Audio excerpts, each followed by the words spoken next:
Welcome back to Daily Misfire. This is probably going to be a very short video, and I'm going to be doing an update video just so the YouTube is happy with me and, they can do an ad or whatever they want to do. But for the people that are wanting the tech part of this video, I'm going to jump in right now.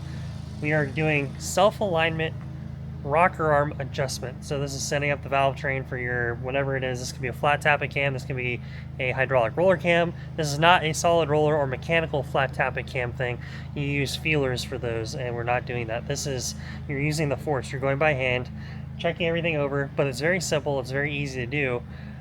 Everyone's done this. This is how I was taught. I don't know if this is necessarily the right way to do it. You can do hot valve lash adjustment, which is taking the valve covers off with it running, and you can check it. Every time I've done that, it doesn't work the way I'd like it to, and oil goes literally everywhere. It's a pain in the butt. Anyway, this is how I do it. The first thing you do is you need to make sure you are on #1 compression, which I did by myself. What I literally did is I took the spark plug out #1 and I put a rag in the hole, and I watched it, and I just bumped it over and I watched it shoot it out of the hole. And that's the best way you can tell it's on compression.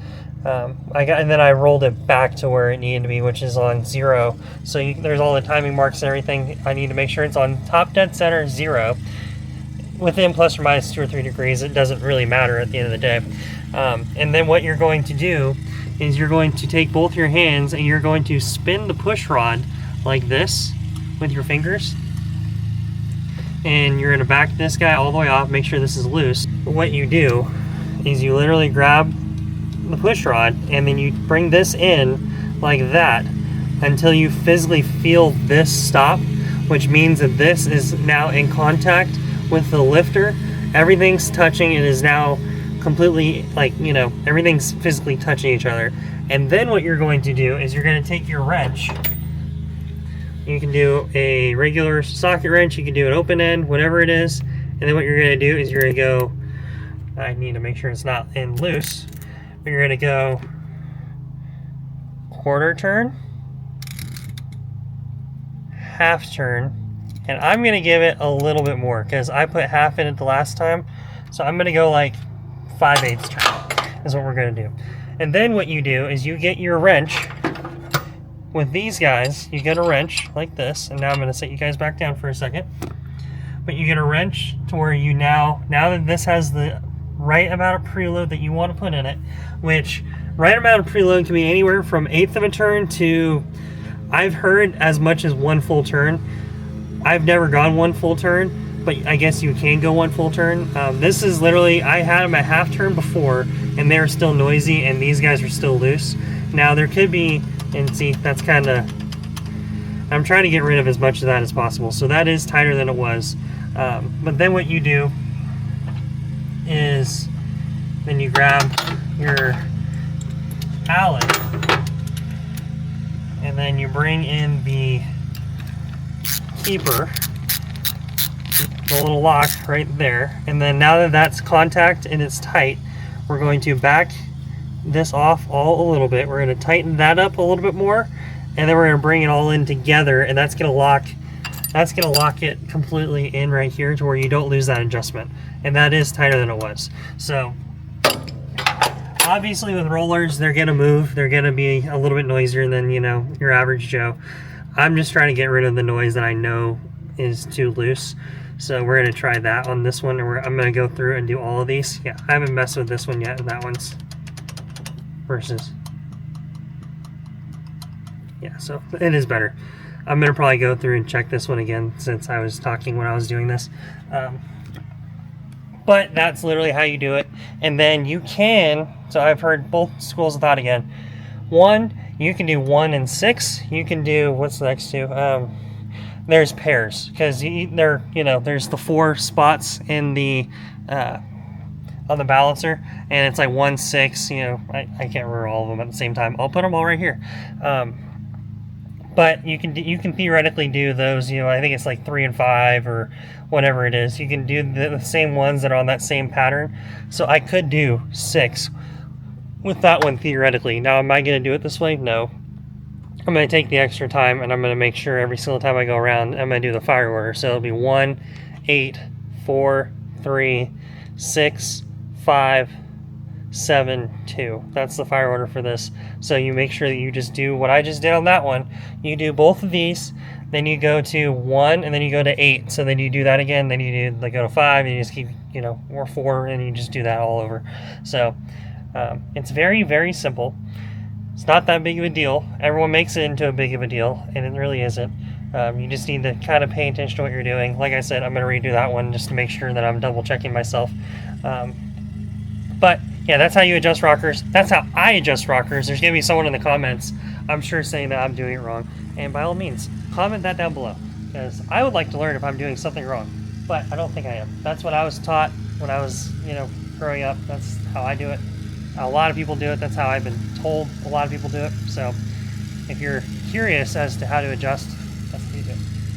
Now, for the update part, everything is broken in the shop. So if you're interested in learning more about the Daily Misfire and everything that we do for race car stuff, keep watching.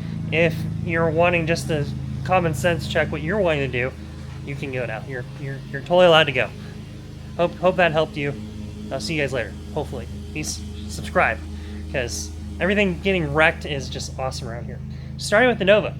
Like I said, hopefully you'll have a video of it running and driving very soon. I have driven it. It lays patch. It's quite awesome, actually. And I have probably about a day's worth of work I'm going to try to get done to it today.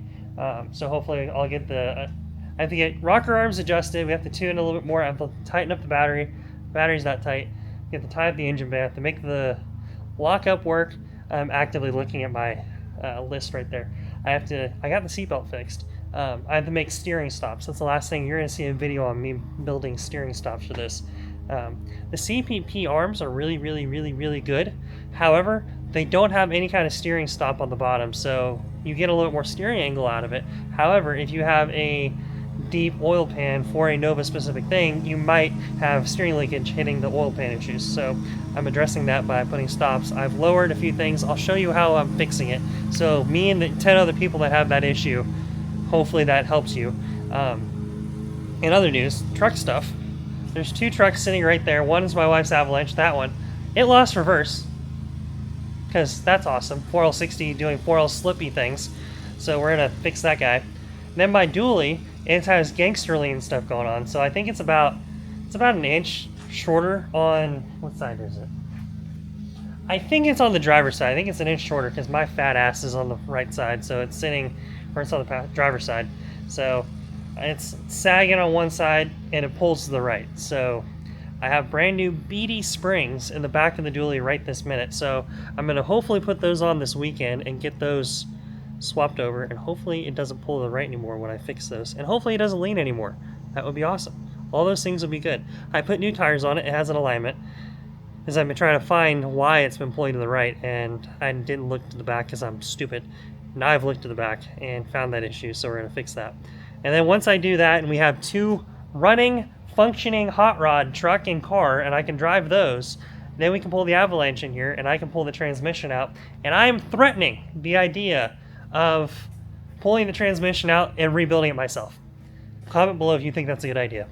I feel like I'm competent enough to do it. I've rebuilt the 383. I'm feeling dangerous. We're feeling a little spicy around here. I feel like I should be able to do it. We'll see. But I have the book. I have all that stuff, so we'll see if I end up doing it. But yeah, so those 2 things, I need to get those. We have fans in the shop now. Those are awesome. I don't know, honestly, as far as scheduling this year, this is kind of for all of my friends and everyone that's watching. Scheduling wise, I don't know how busy we're going to be this year, because with, say, the Avalanche now having issues, I just had to drop $700 on springs. The Nova's been expensive this year. A lot of the video and content you might see in the very near future, I'm going to get out of the glare for you, that you're going to see probably this year, especially with Baby coming in October. All the content you're going to see might be us hanging out and driving and working in the shop and not going racing as much. We might go racing 3, 4, 5 times this year. If we do that, that is awesome. But if we don't, if we race 2 or 3 times or 1 or 2 times, that might be what ends up happening. And you might see some cruising videos. You might see some stuff like that, because at the end of the day, I need to try to save up a little bit. We need to try to regather ourselves, regroup ourselves with everything breaking. There's been some other stuff in life that's going on that we need to just try to address. It's kind of my 2-minute spiel to get over the ad marker so that YouTube's happy.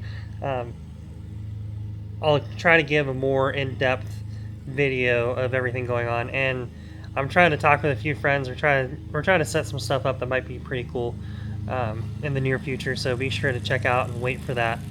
I have some stuff. If I can get this stuff together, and I have 3 seconds to breathe, I'll try to do some really cool stuff, because I want to do more video and more talking style videos. So that's as much as I'll say, if I can, but we'll see.